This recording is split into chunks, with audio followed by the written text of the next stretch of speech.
Here's how to flip the suction cup base the other way to best fit your mounting location. While securing the bolt head on the opposite side, remove knob E and the bolt from the hinge of the suction cup base. Then spread the hinge section and remove the suction cup base from the arm. Flip it upside down so the lever is facing upward and slide it back onto the arm, spreading the hinge to fit.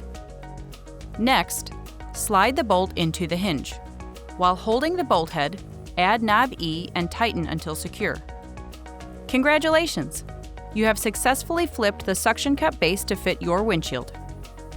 Here's how to swap out the arm with one of the windshield phone extensions. To do this, remove knob B from the swivel section on the rear of the phone holder. Next, while securing the bolt head on the opposite side, remove knob E and the bolt from the hinge of the suction cup base. Then spread the hinge section and remove the arm. Choose the arm length you need and position the bowl-like swivel section of the arm against the holder. Then add and tighten knob B until secure. Now, slide the opposite end of the arm into the suction cup base, spreading the hinge to fit the arm. Then slide the bolt into the hinge.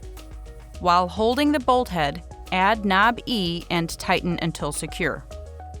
Congratulations! You have replaced the arm on the windshield phone and it's ready to be mounted.